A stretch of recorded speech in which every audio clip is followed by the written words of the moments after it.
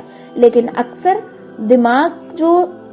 دماغ کے اندر جو ہم نے وائرس بٹھا لیا ہے, دماغ جو ہمارا ٹرین ہو رہا ہے شیطان کے جالوں سے, اسلام کے دشمنوں سے جو ہمارے دماغ کو ٹرین کر رہے ہیں, ٹیکل کر رہے ہیں ہمارے دماغ کو, اس وجہ سے ہم ہمیشہ غلط ٹریک پکڑ لیتے ہیں. تو اس کے لیے صحیح راستہ ہمیشہ چننا. ٹھیک ہے, اب یہ مشکل گزار راستہ ہے, لیکن آگے کہا گیا ہے کہ کون سا راستہ تم سمجھ رہے ہو, یہ وہ راستہ ہے جس میں گردنیں آزاد کر دی جائے. گردنیں آزاد کرنا. پھر او اطعام فی یوم ذی مسغبہ, کھانا کھلانا بھوکے والے دن میں, بھوک والے دن میں. مسغبہ کہتے ہیں ایک دم بھوک حد سے زیادہ جب ہوتی ہے, بھوک والے دن میں کھانا کھلانا. یتیما ذا مقربہ, یتیم سے تو سمجھ میں آ رہا ہے کہ یتیم کا ذکر کیا جا رہا ہے. ذا مقربہ قرابت دار والا, تمہارا قرابت قریبی رشتہ دار جو یتیم ہے. او مسکین ذا متربہ, او یا, ٹھیک ہے, یا مسکین کو کب, جب وہ خاک نشین ہو. متربہ تراب مٹی, تراب سے بنا مترب خاک میں مل جانا, متربہ خاک ہو جائے, دھول مٹی والا مسکین. ٹھیک ہے, یہ 3 آیتیں دیکھو. ایک تو ہے گردنیں چھڑانا. گردنیں آزاد کرنا کا مطلب یہاں پر یہ ہے کہ غلام کو آزاد کرنا. عرب کا دستور کیا تھا کہ کسی انسان کو اپنے پاس غلام بنا کر رکھتے تھے, اس کو خریدتے تھے. جیسے ہم سیلری بیسس پر غلام کو رکھتے ہیں, نوکر کو رکھتے ہیں گھر پہ, ویسے عرب میں غلام رکھا جاتا تھا, اور اس غلام کو جس نے خریدا ہے وہی اس کا سب کچھ ہوتا تھا. مطلب اس کے آرڈرز پہ غلام سارا کچھ کرتا تھا. تو ایسے غلام کو آزاد کر دینا, انڈیپینڈنٹ لائف اس کو دینا, یہ ہے گردنوں کا آزاد کرنا. تو یہ مشکل گزار راستے سے تم کو اگر آسانی سے گزرنا ہے تو ان گردنوں کو آزاد کر دو. یہ تو عرب کے لیے ہو گیا, یہاں پر تو یہ غلاموں والا سسٹم نہیں, اور شاید عرب میں بھی ابھی یہ چیز موجود نہیں ہے. اب اس آیت پر ہم عمل کیسے کریں گے؟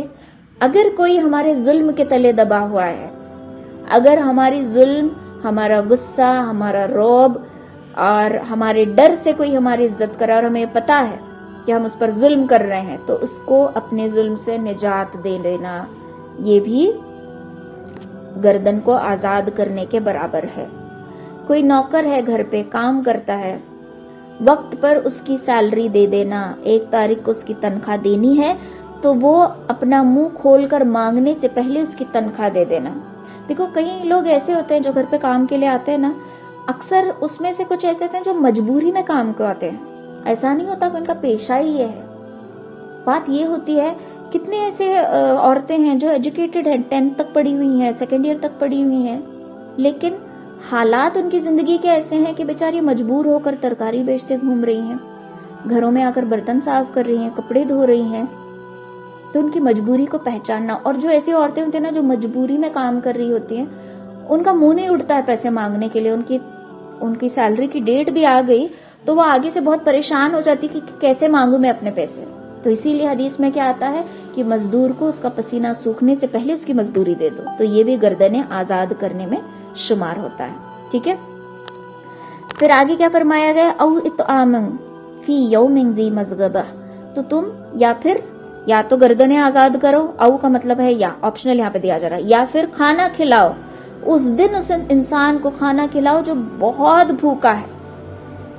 ہم بڑے جو اللہ والے گزرے ہیں ان کا عمل یہ ہوتا تھا کہ کچھ گھر میں پکاؤ تو پہلے پڑوس میں بھیجتے تھے.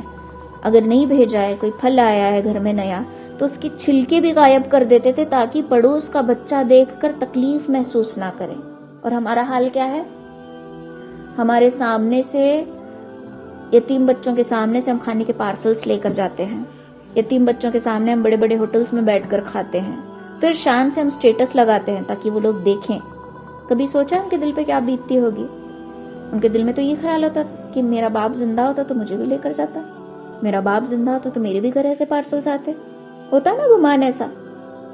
آج کے حالات, آج کا دور کون سا ہے؟ سویگی اور زومیٹو کا دور ہے نا. جب ہمارے گھر پارسل آتا ہے تو اڑوس پڑوس کے سب لوگ دیکھتے ہیں. تو تو ایسے میں کیا کرنا چاہیے؟ ایک پارسل ہی آپ نے منگوایا ہے، چلو گھر میں پکانے سے کوئی بھی مجبوری ہو منگایا ہے تو اس میں کا سب کچھ حصہ اڑوس پڑوس میں دے دیں، مل بانٹ کر کھائیں. تو یہ چیز ہوتی ہے.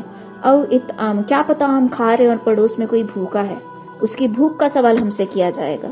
او اطعام فی یوم ذی مسغبہ، تو جب بھوکے ہیں اس دن کھانا کھلاؤ جب بھوک کی ضرورت ہے.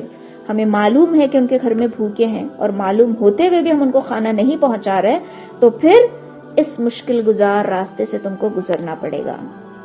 یتیمن ذا مقربہ، یتیم کی کفالت کرو. یتیم جو بچے ہوتے ہیں ان کا دھیان رکھو.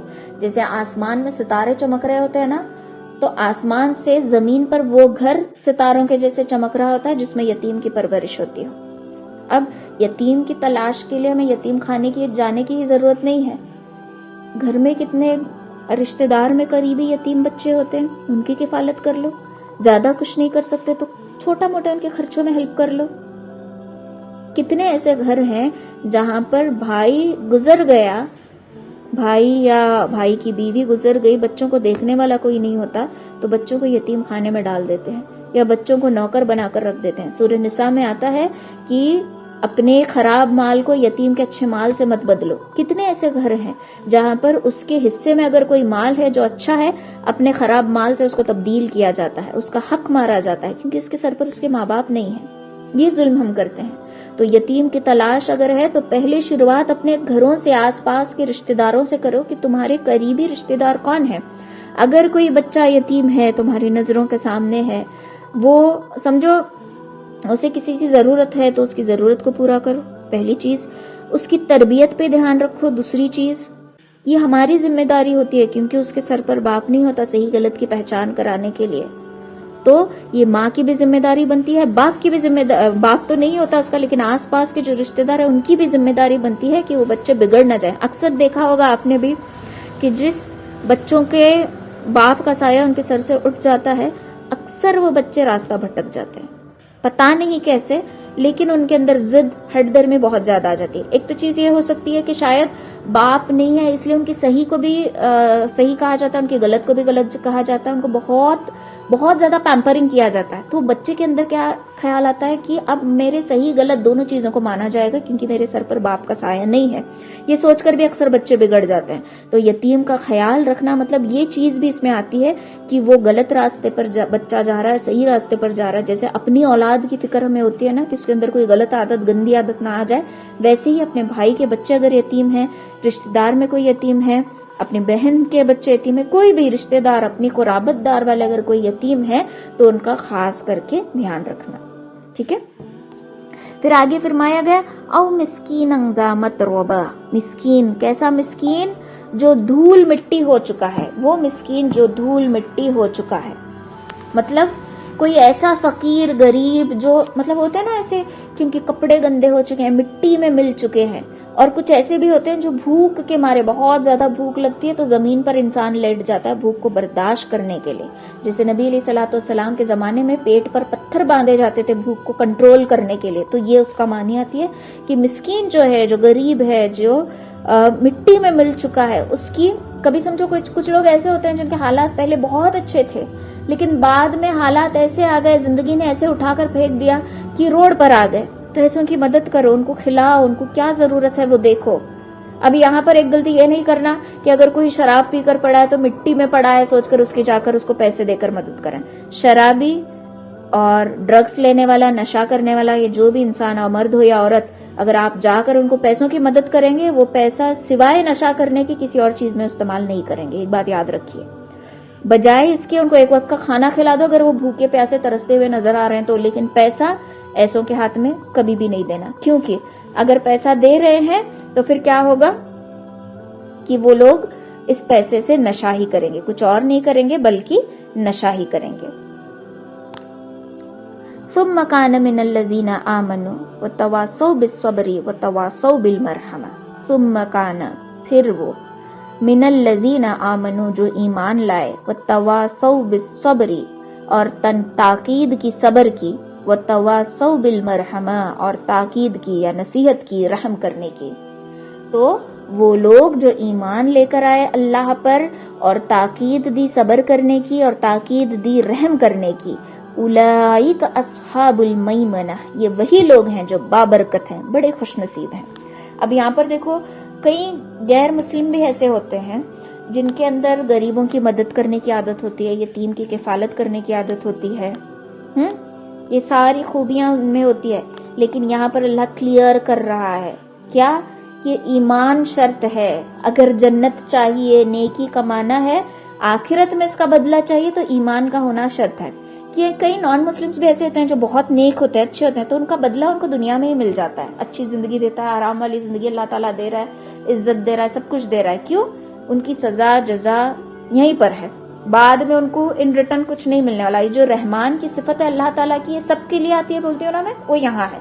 رحیم آخرت میں صرف مومنوں کے لیے ہوگی، تو ایمان کا ہونا شرط ہے، اور جو ایمان رکھیے نیک کام کریں گے ان کے لیے خوشخبری ہے۔ کیا خوشخبری؟ کہ وہ بابرکت لوگ ہیں۔ والذین کفروا، اس کے اپوزٹ وہ لوگ جنہوں نے کفر کیا، یعنی جنہوں نے انکار کیا بھی آیاتنا، ہماری آیتوں سے، ہم اصحاب المشأمہ، تو وہ لوگ کون ہیں؟ وہ نحوست والے لوگ ہیں، بدبخت لوگ ہیں، وہ بڑے بدبخت لوگ ہیں۔ اب یہاں پر یہ مت سوچو کہ یہ صرف کفر کرنے والوں کے لیے آیت ہے۔ کفر مطلب انکار کرنا، خلاف جانا۔ اگر ہم جا کر کسی کو، یا پھر سمجھو میری مثال لے لو، کوئی آ کر مجھے قرآن کی آیت سے کوئی بات بتا رہا ہے کہ یہ ایسا ایسا کرنا ہے، میں بولوں کہ نہیں میں نہیں سننے والی، مجھے مت بولو، مجھے سننا ہی نہیں ہے، تو میں کس میں شمار ہو گئی؟ والذین کفروا بآیاتنا، جس نے انکار کیا میری آیت کا، ہماری آیتوں کا، میں ان میں شمار ہو گئے۔ تو اگر کوئی قرآن کی آیت سے ریلیٹڈ ہمیں کوئی بات سمجھا رہا ہے تو ہماری فرسٹ پرائیورٹی یہ ہوتی ہے کہ سر جھکا کر بات کو سنو، کیونکہ وہ قرآن کی بات کہی جا رہی ہے، کوئی اپنے من کی بات نہیں کر رہا، قرآن کی دلیل سے بات کر رہا ہے۔ تو وہاں پر اگر نہیں کچھ بھی ہو، میں نہیں کرنے والی، مجھ سے نہیں ہوتا یہ کام، میرے ہاتھ سے تو ہوتا ہی نہیں ہے، مجھے نہیں سننا، مجھے نہیں کرنا، یہ انکار کرنے والے بھی اس آیت میں شامل ہو جاتے ہیں۔ تو کبھی اللہ تعالیٰ کے جو احکامات ہیں نا، ان کا انکار کبھی نہیں کرنا کہ میرے ہاتھ سے تو نہیں ہوتا، کچھ بھی نہیں کرنا ایسے۔ علیہم نار مؤصدہ، تو ان کے لیے کیا ہے؟ آگ ہے، اور کیسی آگ ہے؟ موندھی ہوئی آگ ہے، یعنی یہ وہ آگ ہے جو اندر تک جا کر جلا دیتی ہے، یہ وہ آگ ہے جس میں انسان بندھ جاتا ہے، مطلب اس آگ سے اس کو باندھ دیا جاتا ہے جو انکار کرتا ہے آیتوں کا۔ اور روایت میں یہ آتا ہے کہ جو انسان اللہ کی آیتوں کا انکار کرتا ہے نا، قیامت کے دن وہ اندھے کی شکل میں اٹھایا جائے گا، وہ اٹھ کر بولے گا کہ اللہ میں تو دنیا میں آنکھوں والا تھا، تو نے مجھے اندھا کیوں اٹھایا؟ اللہ کہے گا کہ تو دنیا میں میری آیتوں کا انکار کرتا رہا، میری آیتوں کو دیکھتا رہا، پھر بھی اس سے منہ موڑتا رہا، اسی لیے میں نے تجھے اندھا اٹھایا ہے۔ تو اللہ تعالیٰ اس عذاب سے، ایسے اٹھانے سے ہماری حفاظت کرے۔ جو بھی ہم قرآن میں، جو بھی ہم ابھی جو ایکسپلینیشن سیکھ رہے ہیں نا، اس کا انٹینشن صرف اتنا ہوتا ہے کہ اس کو ہم اپنی زندگی میں لائیں، اس پر عمل کریں، آگے اس بات کو پہنچائیں۔ میں ایک بات ہمیشہ آپ لوگوں سے کہتی ہوں کہ دین کی بات اگر آپ کے اندر اتنی کیپیسٹی ہے کہ آپ صحیح بات آگے تک پہنچا سکتے ہو، اس میں مرچ مسالہ ملائے بغیر۔ مرچ مسالہ مطلب کیا؟ کہ جو چیز حدیث نہیں ہے اس کو حدیث بول رہے ہیں، جو چیز آیت نہیں ہے اس کو آیت بول رہے ہیں، یہ کیے بغیر جو ہے وہی بات اگر آپ آگے تک پہنچا سکتے ہو تو اس کو پہنچاؤ۔ ضروری نہیں ہے کہ آپ جا کر 5 سال کا کورس کر کے عالمیت کی ڈگری لاؤ، سرٹیفکیٹ ہاتھ میں لے کر پہنچاؤ، نہیں۔ جو سیکھتے ہیں، اللہ کے نبی صلی اللہ علیہ وسلم نے آخری خطبے میں کیا کہا تھا؟ جو حاضر ہیں غائب تک میری بات پہنچائے۔ اللہ نے یہ کہا تھا کہ ہاتھ اٹھاؤ کہ کون کون یہاں پر عالم موجود ہیں، جو عالم ہے وہی میری بات آگے تک پہنچائے۔ ایسا نہیں ہوتا۔ جب بھی دین کی کوئی بات معلوم پڑ رہی ہے، ہم سیکھ رہے ہیں اور ہمارے اندر اتنی قابلیت ہے کہ ہم اس کو آگے تک پہنچا سکتے ہیں، یہ بھی تبلیغ ہے۔ صرف 3 دن جماعت میں جانا، 40 دن کا چلہ لگانا، 4 مہینے کا چلہ لگانا، یہی تبلیغ نہیں ہے۔ جو سیکھ رہے ہیں اس کو آگے تک پہنچانا، یہ اصل تبلیغ ہے۔ گھر بیٹھے بھی ہم اس کو کر سکتے ہیں۔ تو اگر اتنی کیپیسٹی اللہ تعالیٰ نے رکھی ہے تو اس کو آگے تک پہنچانا۔ یہ جو ہم سیکھ رہے ہیں، میں ہمیشہ بولتے ہیں کہ نوٹس مینٹین کرو، یہ کرو وہ کرو۔ کیوں؟ کیونکہ نوٹس رہیں گے، ایک بار پڑھ لیں گے تو واپس سارا ریوائز ہو جائے گا، پھر ہم آگے انشاءاللہ اس کو پہنچا سکتے ہیں۔ آپ یقین نہیں کرو گے کہ میرے مدرسے کے نوٹس ابھی تک باقی ہیں، ابھی تک میں نے رکھے ہیں سنبھال کر، ان کو جلانا یا پھینکنے میرا دل ہی نہیں کرتا۔ کیوں رکھے؟ کبھی علم ایک ایسی چیز ہے جو کبھی بھی کام آ سکتی ہے. میں آج بھی نورانی قاعدہ ریوائز کرتی ہوں, یاد ہے لیکن پھر بھی کرتی ہوں. کیوں؟ کیونکہ علم کبھی نقصان نہیں دیتا, علم ہمیشہ نئی شاخیں کھولتا ہے. تو اس کے لیے جو ہم نے سیکھا ہے اس کو آگے تک پہنچانا. اب ایک آیت کا میں نے کہا تھا کہ لاسٹ میں آپ کو سمجھاؤں گی کہ پریشانی کے سانچے میں اللہ نے کیوں ڈالا ہے. اب دیکھو, بہت سارے لوگوں کو لگتا ہے کہ دین بہت مشکل ہے نا, لیکن یہ ہمیں کیوں لگتا ہے؟ کیونکہ ہم اپنی آنکھوں کی نظر سے دیکھتے ہیں. جو اللہ تعالیٰ نے نظریہ ایک ایمان والے کو بخشا ہے اس نظریے سے ہم نہیں دیکھتے. کسی کو اگر کہا جائے کہ اسلام میں آ جاؤ تو لوگوں کے ذہن میں کیا آتا ہے کہ زکوٰۃ دینا, کفارہ دینا, یہ کرنا, 5 وقت نماز پڑھنا, 1 مہینہ روزے رکھنا, یہ ساری چیزیں ان کو مشکل لگتی ہیں. لیکن یہ جو دین کے اصول ہیں, یہ جو اسلام کی جو مشقتیں ہیں جو انسان اٹھاتا ہے, اگر ان کو آج کے لوگ سائنٹیفکلی دیکھیں گے تو مسلمان میں جو ساری عادتیں ہیں یہ بہت ہی اچھی زندگی گزارنے والی عادت ہے. سمپل سی بات, وضو. ایک مسجد میں ایک باہر کسی علاقے میں کوئی دوسرے کنٹری کا واقعہ میں نے سنا تھا کہ ایک ڈاکٹر بڑے دھیان سے ایک آدمی کو دیکھ رہا تھا وضو کرتے ہوئے, اور وضو کرتے ہوئے دیکھنے کے بعد اس سے کہا کہ اب میری سمجھ میں آیا کہ مسلمان قوم میں پاگلوں کی تعداد کم کیوں ہے. تو آگے سے اس آدمی نے پوچھا کہ کیوں؟ تو یہ ڈاکٹر کہنے لگا کہ میں ایک دماغ کا ڈاکٹر ہوں, اور میرے پاس جو کیسز آتے ہیں وہ دماغ سے ہی ریلیٹڈ رہتے ہیں. تو میں بہت سارے پیشنٹس کو یہ کہتا ہوں کہ پچھلا جو دماغ ہے اس کو ٹھنڈک پہنچاتے رہو, اور تم لوگ دن میں 5 مرتبہ جب وضو کرتے ہو, گردن کا مسا وغیرہ جب کرتے ہو, تو پانی کی ٹھنڈک آٹومیٹکلی تمہارے دماغوں کو پہنچتی ہے. اس وجہ سے تمہارے قوم میں پاگل کم ہے. زکوٰۃ دینا, صدقہ دینا کون سی بڑی مشکل ہے؟ اگر ہمارے پیسے سے کسی اور کے گھر کا چولہا جل رہا ہے تو کیا بری بات ہے؟ اچھا راستہ ہم چن رہے ہیں, مشکل والا راستہ نہیں ہے. لیکن کیسا ہوتا ہے, سمجھو میاں بیوی ہے, تو میاں اگر سخاوت والا ہے تو بیوی اس کے اپوزٹ ہوتی ہے. وہ بولے کہ ہاں دوسروں کا ہی کر لو, اپنے بچوں کا تو تم نے سوچنا نہیں ہے. یتیم کی کفالت کر لی, اب اس بچے کا بھی خرچہ کرنا ہے, اس بچے کا بھی خرچہ کرنا ہے. ظاہر سی بات ہے 2 ذمہ داریاں ہیں ہمارے اوپر. تو 2 ذمہ داریاں ہیں, اس لیے بڑی اسکول سے نکال کر سمجھو سب بچوں کو ایک چھوٹی اسکول میں داخلہ کروا دیا جہاں فیس کم ہے. اب بیوی کچ کچ کرے گی کہ بچوں کو اچھی اسکول سے نکال کر یہاں لگا دیا. یہی کرو, دوسروں کا ہی سوچو, اپنی اولاد کا مت سوچنا. ایسا نہیں ہے کہ ان کا سوچ کر اپنی اولاد کو راستے پر پھینک دیا, ایسا نہیں ہے. جو اچھا تھا, بہت بہترین تھا, اس کو اچھے میں تبدیل کر دیا. تو یہ دین ہے, یہ دین خوبصورتی ہے جو صرف اپنا سوچنا نہیں سکھاتا, یہ دوسروں کا سوچنا بھی سکھاتا ہے. سنت کے اعتبار سے دیکھ لو, اگر کبھی وقت ملے تو سنت نبوی اور جدید سائنس, یہ کتاب ہے, کتاب پڑھ کر دیکھنا. جتنی سنت نبی علیہ الصلوۃ والسلام کی ہے, ساری سنتوں کو سائنٹیفکلی وے میں لے کر دیکھا جائے تو بہت سارے فائدے ہیں سنت پر عمل کرنے کی وجہ سے. حج کو جانا یہ بھی ایک عمل ہے جو فرض کیا گیا, اس پر بھی بہت سارے فائدے ہیں. کیا فائدے ہیں؟ انسان کے اندر کا تکبر مٹ جاتا ہے, کیونکہ حج میں وہ لوگ بھی پیدل چل رہے ہیں, پاگل ہو چکے ہیں, ہوش نہیں ہے, جو کبھی اپنے کاروں سے زمین پر پیر نہیں رکھے کار سے اتر کر, اور وہ لوگ بھی چل رہے ہیں جو کبھی کار میں بیٹھے نہیں, سب ایک برابر ہو کر چل رہے ہیں. یہ ثابت کر رہا ہے اللہ وہاں پر کہ دیکھو میں تمہارا بنگلہ, گاڑی, کار, تمہاری ریڑی, تمہارا رکشہ, تمہارا پیدل چلنا, تمہاری پھٹی پرانی چپل, تمہارے اچھے والے سینڈل میں کچھ نہیں دیکھتا. میں تمہاری نیت, تمہارا خلوص, تمہارا اخلاص دیکھتا ہوں. یہ اللہ بتا رہا ہے. تو ہمارے تکبر کو مٹانا ہے تو حاجیوں کو دیکھنا, اس میں ہر کوئی چل رہا ہے, گورا بھی ہے, کالا بھی ہے, حبشی بھی ہے, فارنر بھی ہے, رنگ روپ سارا کچھ نہیں دیکھا جا رہا, صرف دیکھی جا رہی تو تڑپ, اور کسی کو اپنی ہوش نہیں ہے.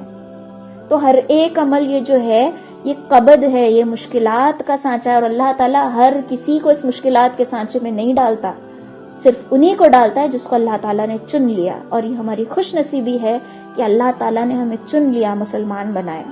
لیکن ایک میرا تجربہ یہ بھی ہے, ہم لوگوں کو ریڈی میڈ ملا ہے, مطلب ہمارے ماں باپ کو دین ملا اس لیے ہمیں ملا, لیکن جو کچھ لیڈیز ہیں جو وی آئی پی ہے, مطلب ریورٹ ہو چکی ہیں, اسلام میں کنورٹ ہو چکی ہیں, ان لوگوں کے ایمان کا جذبہ, ان لوگوں کی پڑھنے کا جذبہ, ان لوگوں کی مشقت دیکھو نا تو دل حیران رہ جاتا ہے. ہم لوگوں کو ریڈی میڈ ملا, ہم کو قدر نہیں ہے.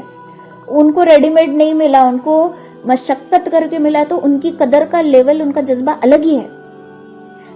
میں آپ لوگوں کو بولتی ہوں نا پلیز جوائن کر کے, وہاں مجھے ان کا میسج آتا ہے کہ کب لنک بھیج رہے ہو, مطلب اتنی بے صبری سے بیٹھے رہتے ہیں. تو یہ بہت ڈفرینس آپ لوگوں میں اور ان کے میں میرے پاس ہیں کچھ پڑھتے ہیں سیکھ رہے ہیں, تو ان کا اور ہمارا ڈفرینس بہت ڈفرینس ہے. ان کی تڑپ, ان کے سیکھنے کا جذبہ, ان کا نالج کو کھود کر یہ کیوں ہے, یہ کس لیے ہے, یہ کیا, ہر کلاس میں کم سے کم 5-6 سوال ان کے ہوتے ہیں. تو ان کی تڑپ پتہ چلتی. کیوں کہ ان کو مشقت کر کے دین حاصل ہوا ہے. ایمان کی دولت مفت میں نہیں ملی, لیکن ہمارا کیا حال ہے, مفت میں ملی ہے. اور کوئی چیز جب مفت میں ملتی ہے تو اس کی قدر ہم نہیں کرتے, اور اس کی قدر کب ہوتی ہے, جب ہم کھو دیتے ہیں. اور ہمارا کھونا یعنی کیا, آخرت میں ہمیں قدر ہوگی, اور تب اللہ تعالیٰ کو ہم واپس لوٹا دے, ایک موقع دے بولیں گے تو بھی اللہ موقع نہیں دے گا. تو یہ جو ان کے اندر تڑپ ہوتی ہے نا, کس لیے, کیونکہ اللہ تعالیٰ نے ان کو چن لیا. ویسے ہی اللہ نے ہم کو بھی چنا ہے, بس ہمیں ہمارے اپنے آپ کی قدر نہیں ہے, اور جب تک ہم خود کی قدر نہیں کریں گے دوسرے ہماری قدر نہیں کر سکتے. تو اللہ نے ہمیں چن لیا ہے مسلمان بننے کے لیے. تو یہ جو سانچے میں اللہ نے اتارا ہے, اس کو غنیمت سمجھنا, اس کو پریشانی نہیں سمجھنا, اس کی ناشکری نہیں کرنا, شکر گزار بننا. ابراہیم علیہ السلام کو کیسے آزمایا اللہ تعالیٰ نے, کیوں آزمایا, کیونکہ وہ اللہ تعالیٰ کے خلیل تھے, دوست تھے. ایک ہوتا ہے فرینڈ, ایک ہوتا ہے بیسٹ فرینڈ, تو یہ بیسٹ فرینڈ تھے. تو ویسے ہی اللہ نے ہم کو بھی چنا ہے. اسے ناشکری کے جذبے میں نہیں کہ کیا مصیبت ہے, کیا پریشانی ہے, یہ کرنا ہے, وہ کرنا ہے, یہ کبھی نہیں کرنا, ہمیشہ شکر گزار رہنا. تو اس صورت میں ہمیں کیا پتہ چلتا ہے کہ اپنے مسلمان ہونے کا شکر ادا کرنا, اپنے ایمان کی قدر کرنا, اپنے مسلمان ہونے کی قدر کرنا, یتیم کی قدر کرنا, مسکین کی قدر کرنا, اگر کوئی ہمارے ظلم تلے ڈوبا ہوا ہے تو اس کو آزاد کر دینا, آل ان ون رحم کرنا. تو اس میں اللہ تعالیٰ خاص میسج جو بندوں کو دے رہے ہیں وہ رحم کرنے کی ہے. اگر ہم رحم نہیں کرتے, صلح نہیں کرتے, نرمی کا معاملہ نہیں کرتے, تو آخر آیت میں کیا فرمایا گیا کہ موندی ہوئی آگ میں ڈالا جائے گا. تو اس آگ سے نجات پانی ہے تو ابھی مشقت ہمیں کرنی پڑے گی. اللہ تعالیٰ کہنے سننے سے زیادہ عمل کی توفیق دے. آمین ثم آمین. وآخر دعوانا ان الحمدللہ رب العالمین. واپڑنا سبحان اللہ و بحمدہ سبحانک اللہم و بحمدک نشہد ان لا الہ الا انت نستغفرک و نتوب الیک. سبحان ربک رب العزت عما یصفون وسلام علی المرسلین والحمد للہ رب العالمین برحمتک یا ارحم الراحمین.